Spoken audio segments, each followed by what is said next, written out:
Not perfect. Nothing ever is, but solid. I had built something real with my wife Vanessa over 15 years of marriage. Our daughter Lily was the center of our universe, a brilliant 17-year-old with her mother's sharp wit and my stubborn determination. I had a construction company that had weathered the economic storms, 40 employees who depended on me, and a reputation for integrity in an industry where that actually meant something. That Wednesday in April started like any other. Spring in Chicago brings unpredictable weather, and that morning had dawned with that particular Midwestern clarity that makes everything seem possible. I left for work early, kissing Vanessa goodbye as she sleepily mumbled something about dinner plans. Just another day. Just another goodbye kiss. I was reviewing blueprints with my site manager when my phone vibrated in my pocket. Unknown number. I nearly ignored it. Probably another supplier trying to pitch overpriced materials, but something made me answer. Mr. Foster, this is Nurse Winters from Lakeside Memorial Hospital. I'm calling about your daughter, Lily.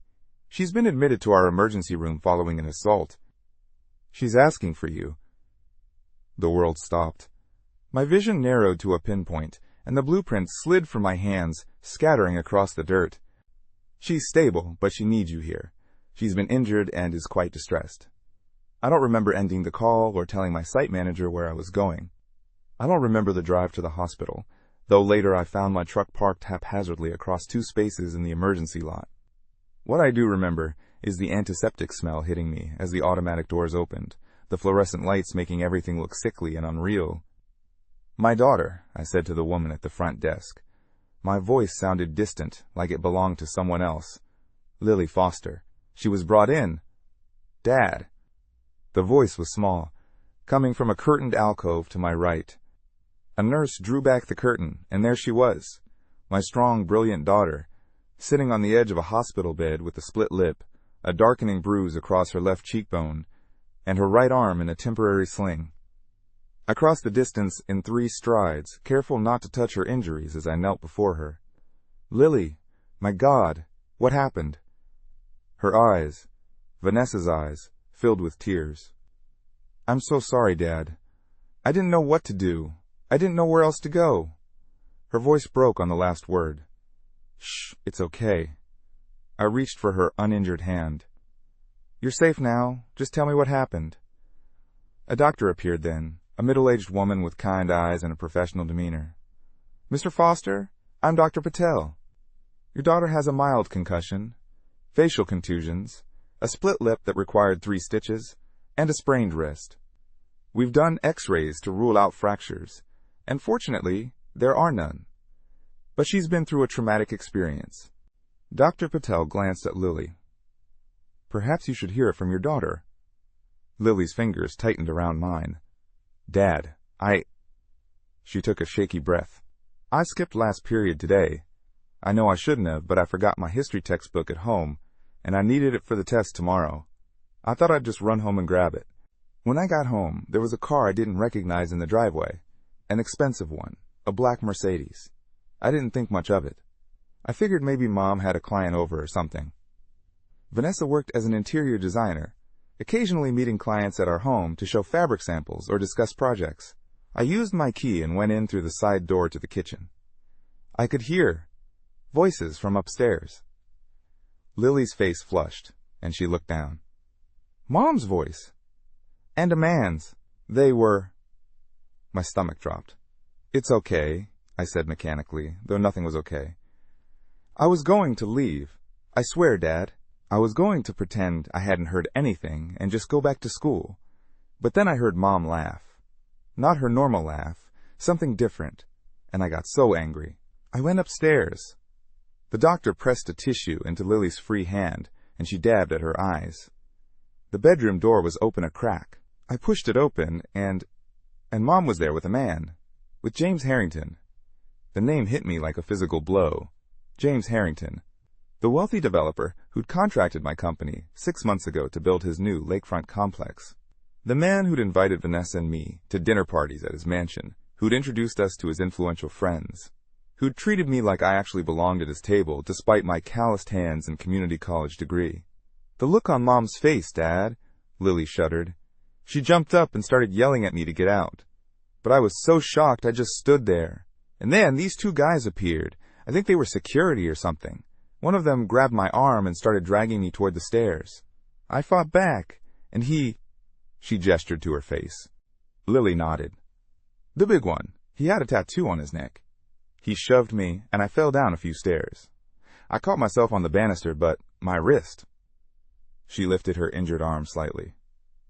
Harrington was shouting something about getting me out of there. Mom just stood there, Dad. She just watched.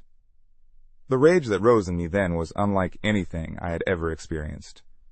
It was cold and precise. A killing frost rather than a wildfire. Dr. Patel, I said, my voice unnaturally calm, I need full documentation of my daughter's injuries. Photos, medical reports, everything. The doctor nodded. We've already documented everything for potential legal action, Mr. Foster. It's standard procedure in assault cases.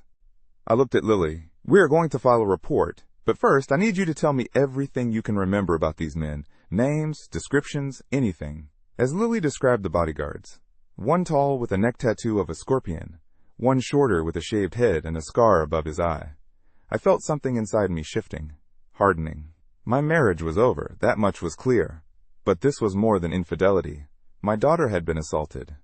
In my home, while my wife watched. I stayed with Lily through the police report, the additional examinations, the discharge paperwork. I answered questions mechanically, signed forms, nodded at instructions for her care. But beneath it all, my mind was working with cold, terrible clarity. Dad? Lily said as we walked to my truck in the hospital parking lot.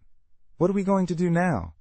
I helped her into the passenger seat, careful of her injured wrist. Now, I said, we're going to gather evidence. And then we're going to make them pay. Part of me was horrified at the words coming out of my mouth in front of my teenage daughter. But a larger part, the primal part, the father part, knew they were true.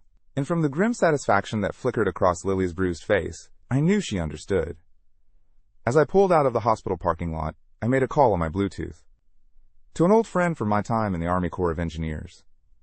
A man who now worked in private security and had resources I might need. I need everything you can get me on James Harrington. Business dealings, properties, associates. Special interest in any vulnerabilities. I glanced at Lily, who was staring straight ahead, her jaw set in a determination that mirrored my own. I ended the call and made another one, this time to a name in my contacts I rarely used. Detective Sophia Ramirez had been 2 years behind me in high school. We'd reconnected when her brother hired my company to renovate his restaurant.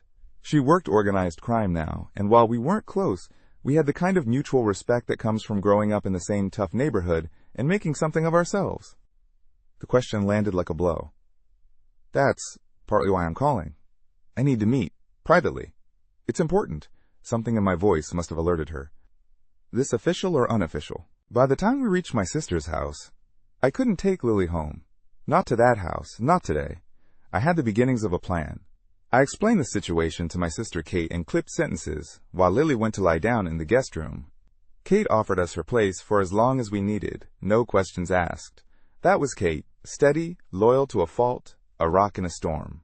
I waited until Lily was asleep, before I finally allowed myself to process what had happened. Sitting at Kate's kitchen table with a whiskey I wasn't drinking, I let the images flood my mind. Lily's bruised face, the hospital bed, the implications of what she'd seen. Vanessa with James Harrington, a man who'd sat at my dinner table, who'd shaken my hand, who employed the men who had assaulted my daughter. My phone had been buzzing incessantly. Vanessa, no doubt, trying to explain, to control the narrative. I hadn't answered. I wasn't ready to hear her voice, to listen to whatever justifications or excuses she might offer. I needed to stay cold, stay focused. For Lily's sake. For my own. Balk. When the doorbell rang at 10 p.m., Kate looked at me questioningly. I nodded, and she went to answer it. Vanessa burst into the kitchen, her face pale, her eyes red-rimmed. Daniel. Oh God, Daniel. Explain what? How you were fucking a client in our bed while his thugs beat our daughter? What could you possibly say that would make any part of that acceptable? She flinched. It wasn't like that. I didn't know they would hurt her. I would never... But they did hurt her. And you didn't stop them. I finally looked directly at her, the woman I had loved for nearly 2 decades. She seemed like a stranger now. She's 17, Vanessa. Our daughter. And you watched as men put their hands on her. I didn't. She took a breath. It happened so fast. James said his security would just escort her out. I didn't know. His name is James now? Not Mr. Harrington? How long has this been going on? 3 months. While I was working 14-hour days on Harrington's development project, while I came home exhausted, showered, and fell into bed beside her, while I trusted her. Get out! I roared, slamming my palm on the table so hard the whiskey glass jumped and toppled, amber liquid spreading across the wood like blood. Vanessa looked between us, the sister and brother who had always been a united front. This isn't over, she said, but her voice wavered. Tell Lily I love her. Tell her I'm sorry. After she left, Kate silently wiped up the spilled whiskey and poured me another. This time, I drank it in one burning swallow. I looked up at my sister, who knew me better than anyone in the world except the daughter sleeping upstairs, and the wife who had just betrayed us both. I didn't sleep that night. How could I? Every time I closed my eyes, I saw Lily's bruised face, or worse, imagined scenes I hadn't witnessed. Vanessa and Harrington in our bed, the bodyguards putting their hands on my daughter, the security man shoving her down the stairs while Vanessa just watched. By morning, my shock had crystallized into something harder, something with edges that cut. I checked on Lily, still asleep, the bruising on her face more pronounced in the early light, then drove to Bruno's diner to meet Sofia Ramirez. The detective was already there when I arrived, occupying a back booth with 2 coffees, and the world-weary expression of someone who had seen too much of humanity's darker side. I did. I laid it all out, finding out about Vanessa and Harrington through Lily's assault, the hospital, the police report, everything. Sofia listened without interruption, her face growing increasingly grave. So that's why I wanted to meet, I finished. I need to know what I'm dealing with, who James Harrington really is. Sofia sat back, cradling her coffee mug. Officially, Harrington's a successful developer with powerful friends. Unofficially, she paused. There have been rumors, nothing we could prove. He's careful. Money laundering, connections to organized crime, specifically the Torres family, bribing city officials for permits and looking the other way on code violations. She hesitated. And some uglier stuff. Women with NDAs and settlements. Jesus. I ran a hand over my face. So, what do I do? Go to the police about Lily's assault? Press charges? You could, Sofia said carefully. But Harrington has expensive lawyers and friends in the department. It would be your daughter's word against his security teams. They'd claim she was trespassing, became hysterical, fell. Bullshit! My voice was too loud. A few early morning diners glanced our way. I know. Sofia leaned forward. Look, Dan, I can't officially investigate based on what you've told me. But unofficially, she slid a business card across the table. This is my personal cell. Keep me updated. And if you find anything concrete, especially about Harrington's business dealings, bring it to me. She stood to leave, then paused. And Dan, be careful. Men like Harrington, they don't play by the rules the rest of us do. After she left, I sat there for a long time, turning my coffee mug in slow circles, thinking. Sofia had confirmed what I'd already suspected. Going through official channels wouldn't get justice for Lily, which meant I needed to find another way. By the time I returned to Kate's house, Lily was awake, sitting at the kitchen counter, while Kate made pancakes neither of them would eat. How are you feeling? I asked, kissing the top of her head carefully, avoiding her bruises. Like I got hit by a truck, she said, attempting a smile that looked more like a grimace. Did you talk to Mom? No, I sat beside her. Lily, I need to ask you something, and I want you to be completely honest with me. Had you ever seen Harrington at our house before yesterday? Or noticed anything unusual about your mother's behavior recently? Lily looked down at her untouched pancakes. I'm not sure. She's been working late a lot, and there have been calls she takes in another room. I thought it was just work stuff. She hesitated. There was one thing. About a month ago, I came home early from Jess's house because she got sick. Mom was home, and she seemed jumpy, like I'd caught her doing something. She said she'd been rearranging her closet, but nothing looked different, and there was a glass of whiskey on the counter, the expensive kind you save for special occasions, but Mom doesn't drink whiskey. Another piece of the puzzle, another small betrayal. How many times had Harrington been in our home? How long had this really been going on? My phone vibrated with a text from Marcus. Got something. Meet me at Junction Coffee, 2 p.m. I spent the morning making arrangements. I called my company's operations manager and explained I needed a few weeks of personal leave. I contacted a lawyer recommended by Marcus, the kind who asked few questions and knew how to prepare for worst-case scenarios. I arranged for Lily to stay with Kate while I handled things. At Junction Coffee, Marcus was waiting with a nondescript manila envelope and the same watchful eyes I remembered from our army days. "What you're asking for," he said without preamble, "it's dangerous territory." "No, you don't." His voice was hard. "Harrington isn't just some rich asshole. He's connected. The kind of connected that makes people disappear if they become inconvenient." I met his gaze steadily. He put his hands on my daughter through those goons of his, while my wife watched. Marcus held my stare for a long moment, then slid the envelope across the table. Everything I could find in 24 hours. Financial records that don't add up. Properties registered to shell companies. His security detail, including the two who were likely at your house yesterday. Anton Kuznetsov, ex-Russian military. The scorpion tattoos from his time in Spetsnaz. And Miguel Baglia, dishonorable discharge from Marines after beating a civilian nearly to death in Fallujah. I flipped through the documents, my resolve hardening with each page. And this connection to the Torres family? Eduardo Torres, moving up in his father's organization. Word is Harrington launders money through his development projects for them, among other services. Marcus hesitated. Like providing locations for their operations. That new lakefront complex you're building for him? The plans changed last month to include an unusually large basement level with separate access points. The kind of space that could be used for storage and distribution of certain products. There's more, Marcus said. Your wife's name appears in some of these documents. As a consultant for design services, but the amounts don't match up with standard interior design fees. And the payments started 8 months ago, not 3, 8 months. Vanessa had been lying from the beginning. It wasn't just an affair, it was something deeper, something worse. One more thing, Marcus said, pulling out a final document. This is from a police report filed 6 months ago. A woman named Cassandra Chen claimed she was assaulted by Harrington's security at one of his properties. The case was mysteriously dropped, but not before she gave a statement describing her attackers. He tapped the paper. Kuznetsov and Baglia, the same men who hurt your daughter. As I stared at the police report, something shifted inside me. This wasn't just about Vanessa's betrayal anymore. This was about a pattern, a system. Harrington using his money and connections to hurt people and get away with it, using my company as a front for criminal activity, using my wife. I carefully returned the documents to the envelope. I'm going to burn it all down. Marcus nodded slowly. I figured you might say that. There's a burner phone in there. My number's the only one programmed in. Use it if you need backup. As I stood to leave, he caught my arm. Dan, remember who you are.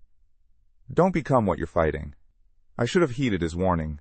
But as I drove back to Kate's house, all I could think about was Lily's bruised face and Vanessa's betrayal, not just of our marriage, but potentially of the law. Of basic human decency. When I arrived, Kate met me at the door, her expression tight. Lily's resting, and Vanessa's been calling non-stop. She says if you don't talk to her, she's coming over. That's not how this works. Kate's voice was firm.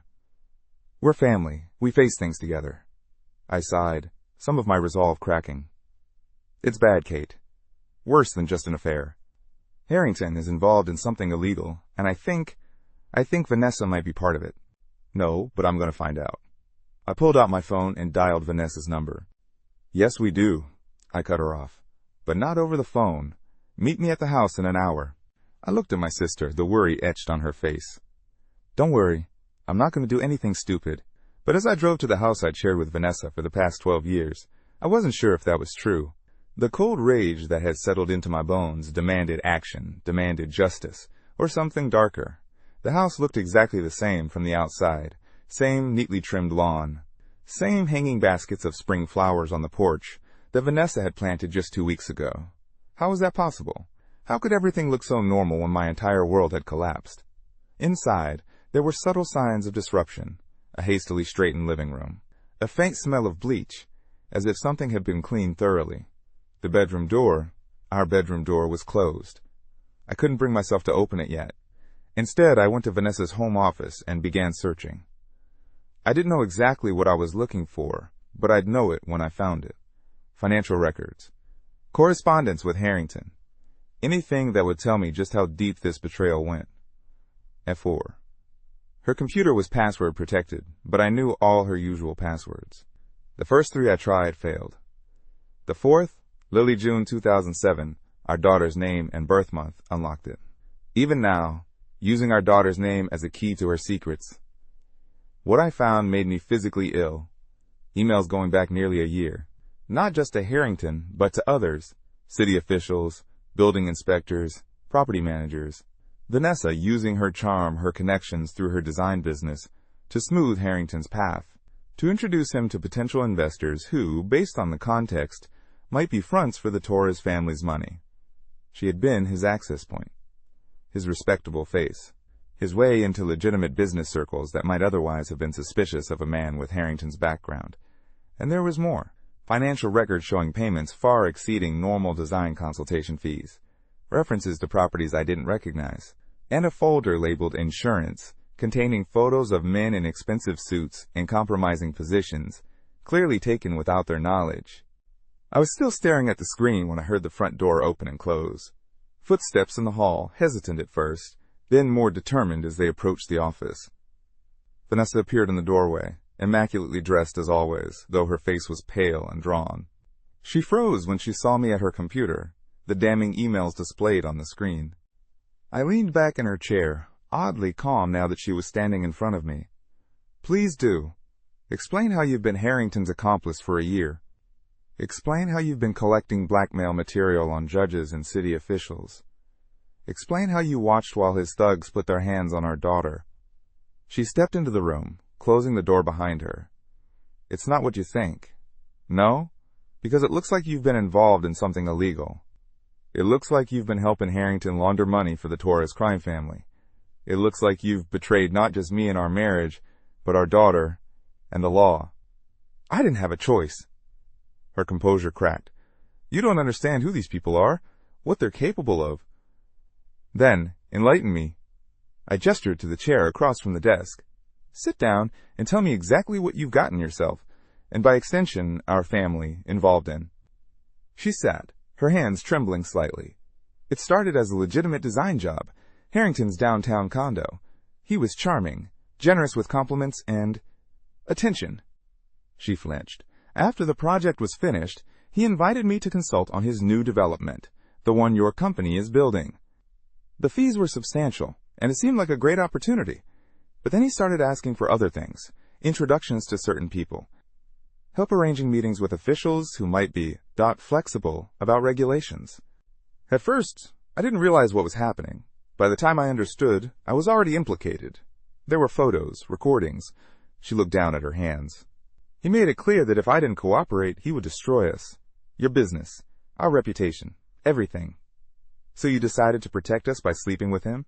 By helping him collect blackmail material? By letting his bodyguards assault our daughter? I never agreed to that. Tears spilled down her cheeks. I didn't know Lily would come home. I didn't know they would hurt her. I would never. But they did hurt her. And what did you do to stop it? The calmness in my voice surprised even me. Nothing. You did nothing. So was Lily, I countered, 17 years old, being grabbed and shoved down the stairs by trained killers. But at least she had the courage to call for help. Vanessa covered her face with her hands, shoulders shaking with silent sobs. Once, the sight would have broken my heart. Now, I felt nothing but contempt. Here's what's going to happen, I said, my voice flat. You're going to tell me everything. Every detail about Harrington's operation, the Torres connection, the officials you've helped compromise. Then you're going to leave this house and not come back. I can and I will. This house is in my name. I paid for it with my company's success, the same company you've helped put at risk by associating with criminals. I don't care. And in that moment, I truly didn't. The woman sitting across from me was a stranger wearing my wife's face. Maybe your boyfriend has room at his place. Until his criminal associates decide he's a liability anyway.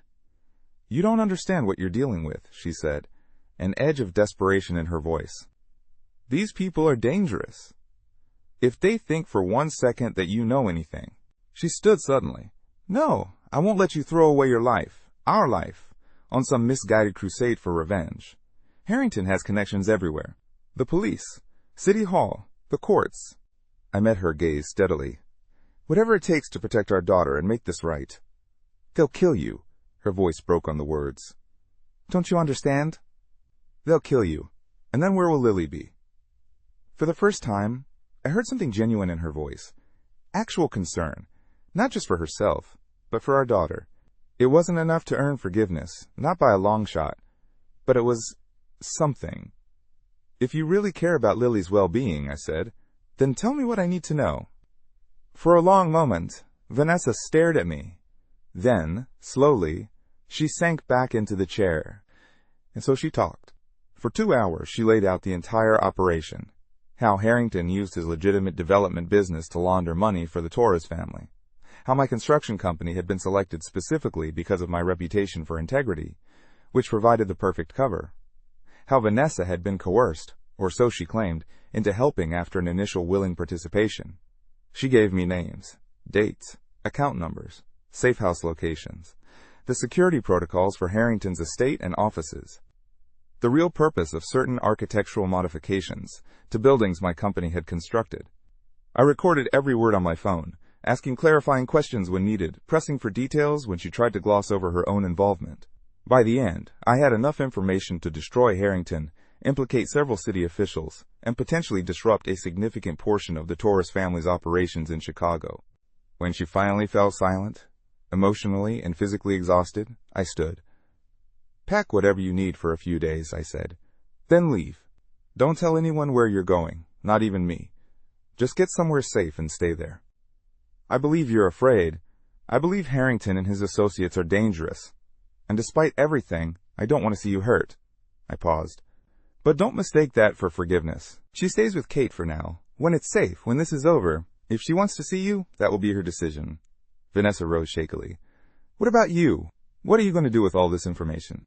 I thought about Marcus, about Sofia Ramirez, about the documents revealing a criminal enterprise that had reached into my family and business. As Vanessa moved toward the door, she paused. Daniel? For what it's worth, I'm sorry, not just about Lily, about all of it. I couldn't bring myself to respond. Sorry wouldn't heal Lily's injuries. Sorry wouldn't restore my trust or rebuild our family. Sorry was just a word, and words had lost their meaning between us. After she left, I sat alone in the house that no longer felt like home. I listened to the recording again, making notes of key information. Then I made 3 calls, one to Marcus, one to Detective Ramirez, and one to a number I'd found in Vanessa's phone under the name Cassandra C., the woman who'd filed the police report about Harrington's bodyguards. By the time darkness fell, I had the beginnings of a plan. It wasn't a good plan. It probably wasn't even a sane plan.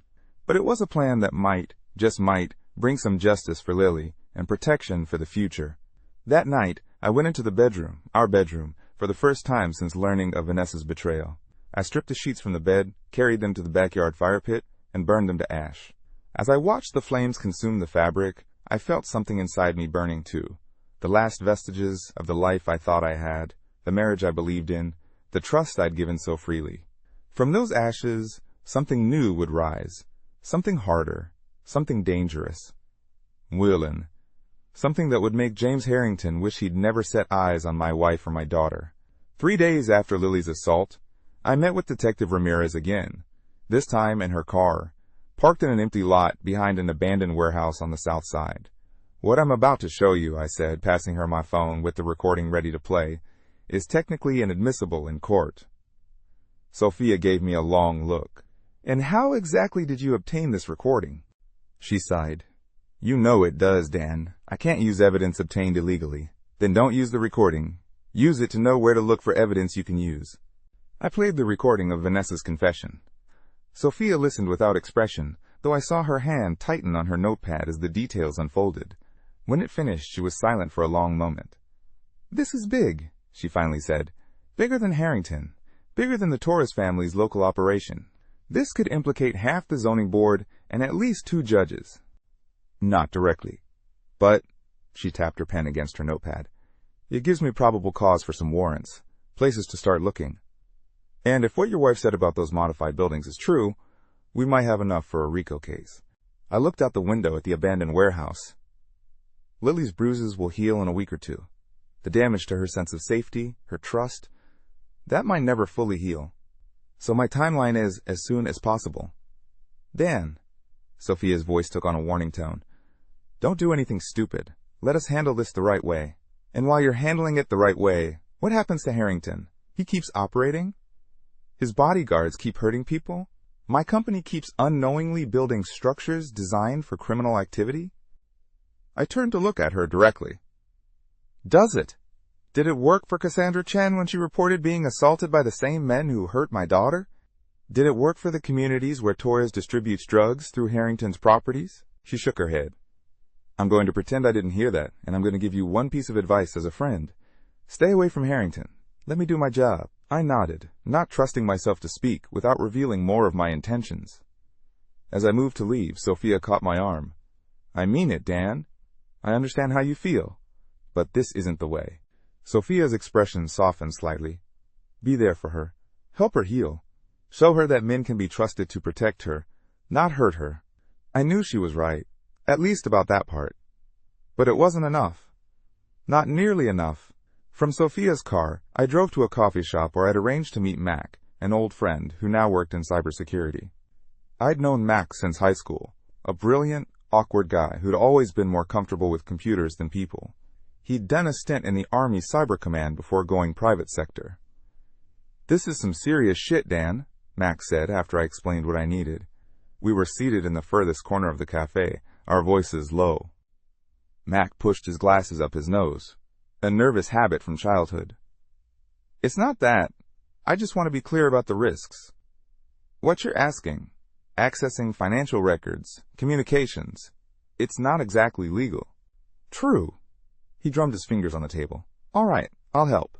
But we do this my way. Careful, methodical, untraceable. I don't need the Torres family coming after me. Or Harrington's legal team.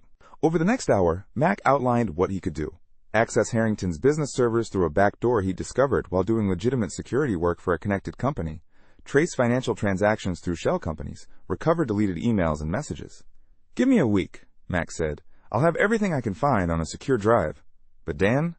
He hesitated. Whatever you're planning to do with this information, be careful.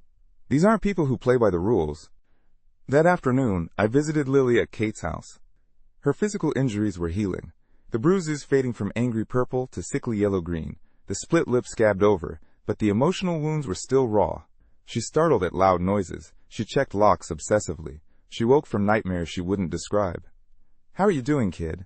I asked, sitting beside her on Kate's porch swing. We sat in silence for a few minutes, gently swinging, watching the neighborhood children play in the street as if the world was still a safe place. Dad? Lily finally said, her voice small. What's going to happen now? With you and Mom? With everything? I put my arm around her shoulders, careful to telegraph my movements so she wouldn't be startled. I don't know exactly, but I promise you this. You will be safe. And the people who hurt you will face consequences. She leaned her head against my shoulder. How? Harrington has so much money, so much power. Money and power aren't everything, I said. Sometimes, the truth is more powerful. Did I? After everything I'd learned in the past few days about corruption, about how the wealthy and connected protected each other? That evening, I returned to my house, half expecting to find Vanessa there, despite my instructions to leave. But the house was empty, silent except for the hum of the refrigerator and the occasional creak of settling foundations. I went to the basement and unlocked the gun safe I'd installed years ago. Inside was my service weapon from my Army days, a 9mm Beretta. I kept cleaned and maintained but had never needed to use since returning to civilian life. I checked it methodically, the movements coming back to me with muscle memory. Then I returned it to the safe. Instead, I sat at the kitchen table with a legal pad and began mapping out everything I knew. Harrington's properties, his connections to the Torres family, the corrupt officials Vanessa had mentioned, the modified buildings my company had constructed. I drew lines between related elements, creating a web of corruption and criminality that stretched across the city. At the center of it all, James Harrington. And, beside him, smaller but still significant, Vanessa Foster. My wife, the mother of my child, a willing or unwilling accomplice, depending on whose version of events you believed. As midnight approached, my phone buzzed with a text from Marcus. Got something on Baglia. The bodyguard. Meet tomorrow? I texted back an agreement and time, then continued my mapping. By the time exhaustion forced me to stop, I had filled 7 pages with names, locations, connections, and questions. A plan was forming, not fully developed yet, but taking shape. It wouldn't be clean, it wouldn't be simple, and it certainly wouldn't be legal. I slept that night on the couch, unwilling to face the bedroom and its memories. My dreams were chaotic, filled with shadowy figures and Lily's voice calling for help. I woke before dawn, drenched in sweat and more determined than ever. C. The meeting with Marcus took place at a gun range on the outskirts of the city. An unusual choice, but purposeful. The constant sound of gunfire made electronic surveillance nearly impossible. Miguel Baglia, Marcus said, handing me a folder as we stood in a private shooting booth, ear protection temporarily removed. Dishonorable discharge from the Marines was just the beginning. He's been implicated in at least 3 assaults for hire, though charges were never filed. He's Harrington's enforcer, the one who handles problems too delicate for the legal system. I flipped through the file, studying the photo of a hard-faced man with close-cropped hair and dead eyes. One of the men who had put hands on my daughter. Information gathering, I said, not meeting his eyes. Need to know his patterns, his weaknesses. Marcus sighed. Baglia has a routine. Breakfast at the griddle on Halstead every morning at 7. Then he picks up Harrington at his penthouse, stays with him through the day. Evenings, he sometimes visits a woman in Bridgeport, Catherine Reyes. Former exotic dancer, now Baglia's on-again, off-again girlfriend. I've been watching him since you asked me to look into Harrington. Figured you might want details on the man who hurt your kid. Dan. Marcus's voice was serious. Whatever you're thinking, there are lines you don't cross. Not if you want to look your daughter in the eye afterward. Who was I? The question lingered as I spent the next 3 days in careful preparation. I was a father whose child had been harmed. A husband betrayed not just emotionally, but morally. A businessman whose reputation had been used as cover for criminal activity. On the 4th day, I sat in my truck, across from the griddle, watching as Miguel Baglia entered for his morning ritual. He looked ordinary in civilian clothes, just another muscled guy in jeans and a leather jacket, not obviously a man who hurt teenage girls on his employer's orders. I waited until he was inside, then made a call to the burner phone Marcus had given me. I need one more thing, I said when he answered. A way to contact Cassandra Chen. There was a pause. What are you going to offer her that will make her want to talk to you? Last time she spoke up, her case mysteriously disappeared from the system. As I ended the call, I noticed Baglia exiting the diner, checking his phone. He looked up and down the street with the automatic vigilance of someone trained to spot threats, then headed toward a black SUV parked half a block away. I sank lower in my seat as he passed near my truck, the first stirrings of a plan forming in my mind. Not for today. I wasn't ready yet. But soon. That evening, Mac delivered as promised. A secure drive containing everything he'd been able to extract from Harrington's systems. It's worse than you thought, he said as we sat in his cluttered apartment, surrounded by computer equipment. The money laundering is just the surface. There's evidence of bribes to city officials, intimidation of rivals, and some messages suggesting blackmail of a judge who was handling a case against one of Torres's lieutenants. I scrolled through the files, feeling a cold satisfaction as piece after piece fell into place. And Vanessa? Her involvement? Mac hesitated. She's in pretty deep, Dan. At first, it looks like she might have been coerced, like she told you. But later emails suggest she became enthusiastic about her role. The money was good, and Harrington made her feel important, connected. The confirmation of Vanessa's willing participation should have hurt more than it did. Instead, it just cemented my resolve. That's the interesting part, Mac said, opening the folder to reveal architectural plans. These are modifications to buildings your company constructed for Harrington. See these areas marked in red? They don't appear on the official plans filed with the city. Hidden rooms, reinforced storage areas, secondary access points. Exactly. And guess whose electronic signature appears on some of these modified plans? Eleanor Foster, your wife's professional name. I leaned back, absorbing this final betrayal. Vanessa hadn't just been unfaithful, she'd actively participated in compromising my business, my professional integrity. There's one more thing, Max said, opening another file. Financial transfers. Large sums moving through offshore accounts, eventually landing in a numbered account in the Caymans. An account that received a deposit from your joint household account 3 weeks ago. Looks like Vanessa has been diverting money, building her own safety net, maybe. I thought of our thinning savings over the past year. Vanessa's explanations about increased costs for her business, unexpected expenses. More lies, piled on lies. Max stopped me. Already done. But Dan, this kind of evidence, what exactly are you planning to do with it? Exactly what Harrington would never expect, I said. Tell the truth, the whole truth. The next day, I made 2 crucial moves. First, I met with our family lawyer to initiate divorce proceedings and freeze our remaining joint assets. Then I visited my bank, only to discover what I had already suspected. Vanessa had emptied our main savings account 3 days earlier, the day after I'd confronted her. The bank manager was apologetic but clear. As a joint account holder, Vanessa had every legal right to withdraw the funds. Nearly $200,000 gone. I should have felt anger, but instead I felt a strange sense of clarity. The last ties binding me to Vanessa were being severed, one by one. Financial, legal, emotional. Mr. Foster? A woman's voice, cautious. My name is Cassandra Chen. Marcus said you wanted to speak with me. Yes, I said, ducking into a quiet alcove. About James Harrington. And the men who assaulted you. She will be. But they need to be stopped. Harrington needs to be stopped. I tried that, Cassandra said bitterly. I filed a police report.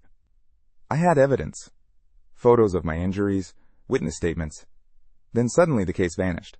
The detective handling it wouldn't return my calls. My lawyer advised me to drop it. Said I was putting myself in danger. What if we could try again? With more evidence, more victims coming forward? Because this time, I said, we're not just going to the police. We're going to make it impossible for anyone to look away. There was a long silence. Then, what exactly are you proposing, Mr. Foster? A meeting. You, me, and others who've been victimized by Harrington and his organization. To share information, coordinate our efforts. Another pause. I'll think about it. But Mr. Foster, be careful. These people, they don't just threaten, they act. After we hung up, I stood for a moment, letting her warning sink in. I knew the risks.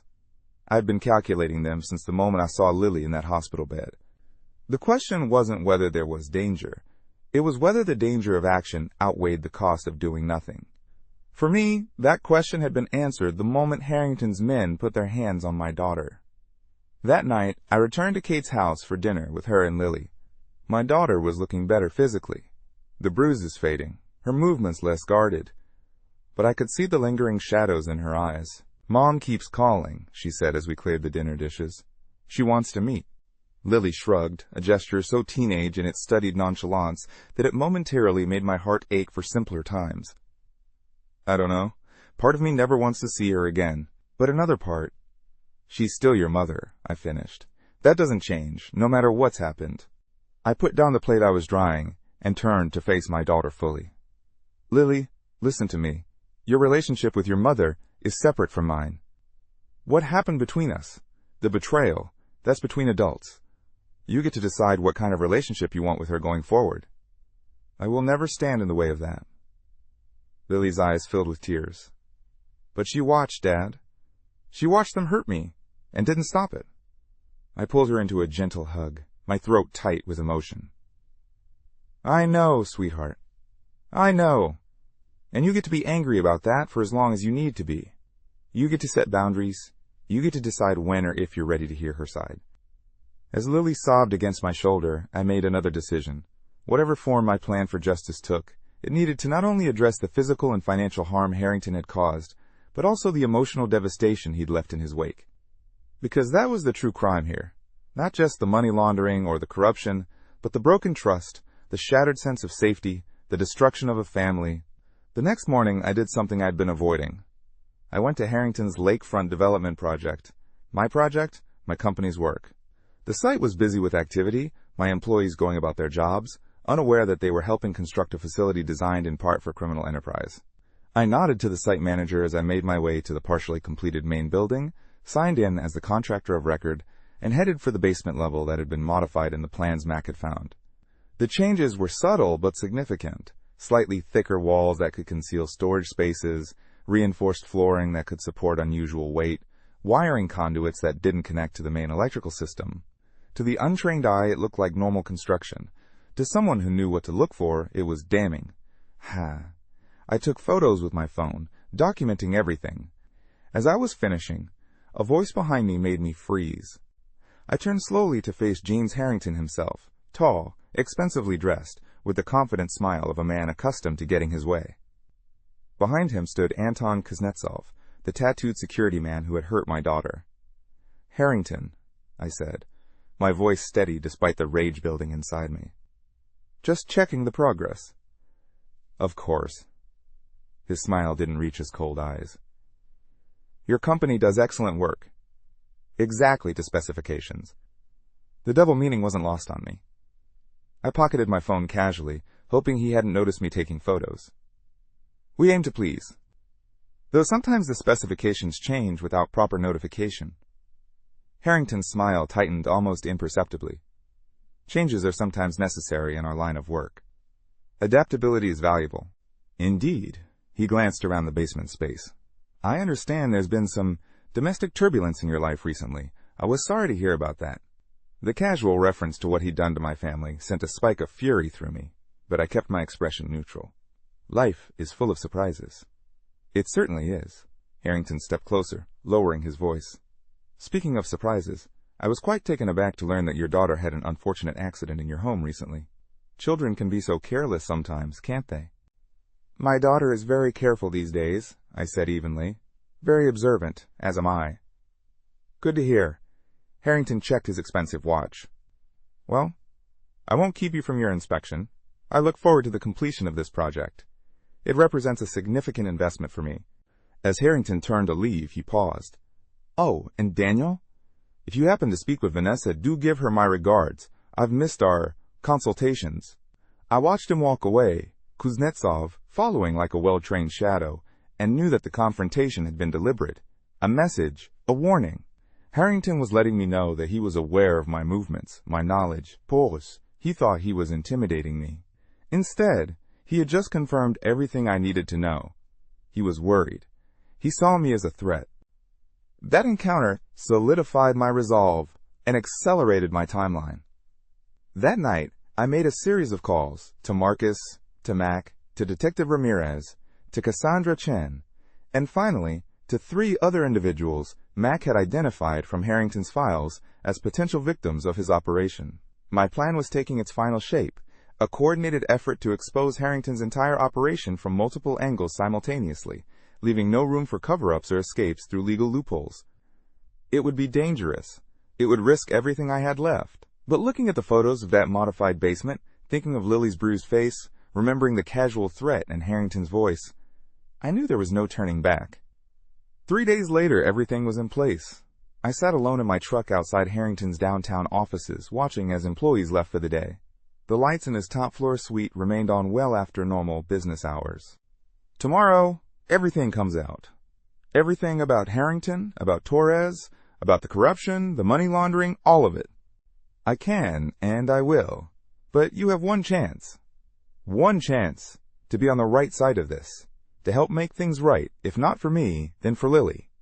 I outlined the role she could play, providing testimony, turning over additional documents, confirming the information we already had from other sources.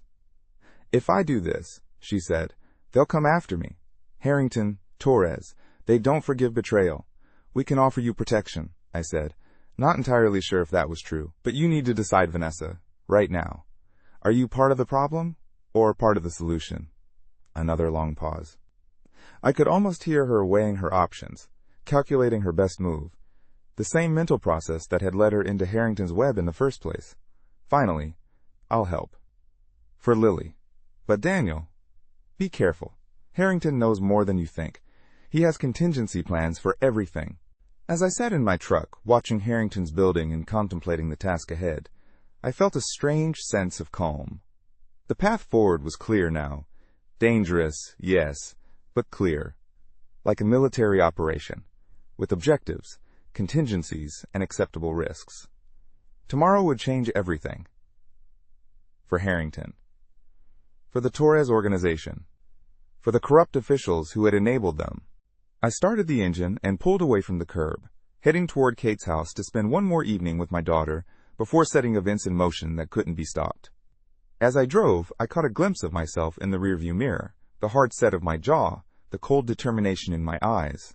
I barely recognized myself. But then, I wasn't the same man I had been a week ago. That man had believed in the system and playing by the rules. That man had trusted his wife, believed in his marriage. That man was gone, transformed by betrayal and rage, and a father's fierce need to protect his child. In his place was someone new, someone willing to cross lines, to dismantle an empire of corruption piece by piece, to bring justice where the system had failed. The morning of what I'd come to think of as Zero Day dawned clear and cold, a brisk Chicago spring day with the promise of warmth that hadn't yet materialized. I'd spent the night in my empty house, sleeping fitfully, going over the plan again and again in my mind. By 6 a.m., I was already moving. First stop, the Griddle, where Miguel Baglia took his breakfast every morning at 7. I arrived early, took a booth with a clear view of the door, and ordered coffee I didn't drink. When Baglia entered at precisely 7:03, I watched him take his usual seat at the counter, order his usual breakfast, steak and eggs, according to Marcus's intelligence, and begin scrolling through his phone. He looked utterly ordinary, utterly human. It was almost disappointing. I waited until he was halfway through his meal before approaching, sliding onto the stool next to his Buscona. He turned, confusion crossing his face before recognition set in. His hand moved subtly toward his waistband, where, I was certain, he carried a weapon. Baglia's expression didn't change, but his eyes flickered to the exit, assessing. I don't know what you're talking about. I think you do. I kept my voice low, conversational. Lily Foster. Shoved down the stairs at my house last week. By you and Anton Kuznetsov. On James Harrington's orders. You should walk away now, Baglia said, his voice dropping to a dangerous register. Before this becomes something you'll regret. Oh, I think we're well past that point. I smiled without warmth. Here's what's going to happen today, Miguel. In about 3 hours, Detective Sofia Ramirez of the Chicago PD's Organized Crime Unit is going to receive an anonymous package. That package contains evidence linking you, Kuznetsov, Harrington, and the Torres family to multiple crimes: assault, money laundering, bribery, blackmail. Simultaneously, similar packages will arrive at the FBI field office, the offices of the Chicago Tribune, and the state attorney's office. By noon, your whole operation will be exposed. If that's true, Baglia said carefully, why are you telling me? Why not just let it happen? Because I'm giving you one chance to be on the right side of this, to save yourself. Testify, confirm what we already know, add your insider knowledge. In exchange, Detective Ramirez is prepared to recommend leniency. You expect me to turn on Harrington? On the Torres family? Baglia gave a short, humorless laugh. That's suicide. Maybe. But prison for the rest of your life is a slow death, too. I leaned closer. And make no mistake, you will go to prison. The evidence we have is compelling. The only question is how long you serve, and whether you have any kind of life waiting when you get out. Neither are you, I admitted. I expected someone who would look more like a monster. I slid a burner phone across the counter to him. This has one number programmed in it. Detective Ramirez. You have until noon to decide. As I stood to leave, Baglia caught my arm. Foster, you're playing a dangerous game. No, you don't understand. His voice was low, urgent. Harrington has friends you haven't identified yet. Powerful friends. If this goes the way you're planning, they won't just let it happen. I'm warning you. He released my arm. Contrary to what you might think, I don't enjoy hurting kids. What happened with your daughter? That wasn't supposed to go down that way. I left the Griddle without looking back, though I could feel Baglia's eyes on me as I walked to my truck. The encounter had gone more or less as expected, planting the seed, offering the option of cooperation. Whether Baglia would take it remained to be seen. My next stop was more complicated. Eduardo Torres's legitimate business front, a high-end import company in the West Loop. I had no appointment, no real expectation of seeing Torres himself. This was about sending a message, establishing that I wasn't afraid. The receptionist looked startled when I asked for Torres. "Do you have an appointment, sir?" "No, but he'll want to see me."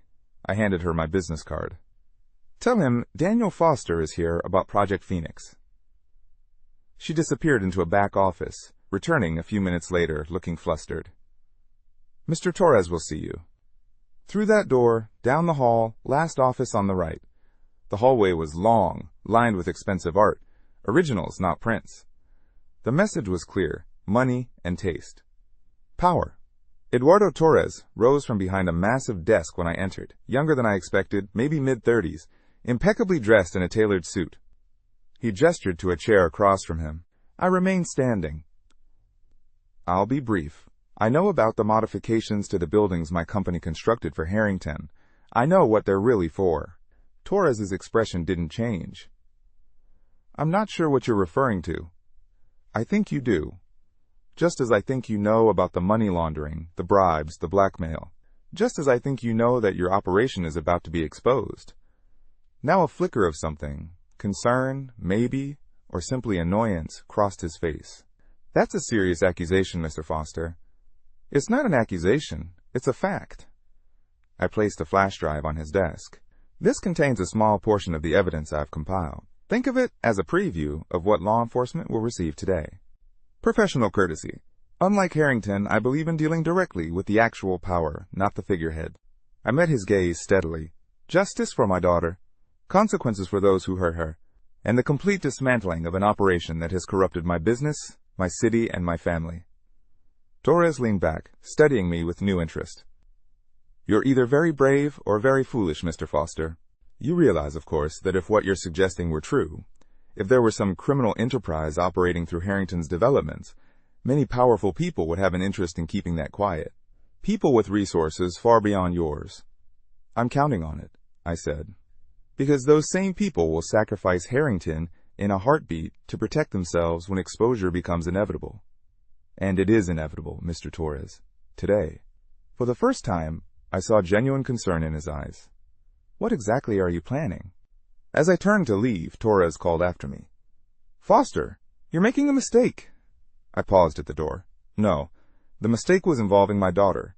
Everything that happens now is simply consequence." My third stop that morning was the most difficult. A meeting with Cassandra Chen and 3 other victims of Harrington's operation, who had agreed to come forward. We gathered in a private room at a downtown law firm, one specializing in victims advocacy, recommended by Detective Ramirez. Cassandra was younger than I'd expected, maybe 30, with a quiet intensity and residual anger that resonated with my own. The others were varied. A former employee of Harrington's who'd been threatened into silence after witnessing financial irregularities, a small business owner whose property had been damaged when he refused to sell to Harrington, a city inspector who'd been blackmailed after accepting what he thought was a routine gift. Different stories, same pattern. Power abused, lives damaged, justice denied. "Thank you all for coming," I said once we were settled. "I know the risks you're taking by being here." "Why should we trust you?" the former employee asked bluntly. "How do we know this isn't some kind of trap?" I placed a folder on the table. "Because my daughter was hurt too. Because my company was used without my knowledge. Because my wife betrayed me to help Harrington." I opened the folder, revealing photos of Lily's injuries. "This is personal for me. But it's bigger than just my family now." For the next hour, we compared notes, filled in gaps in each other's knowledge, and finalized our coordinated approach.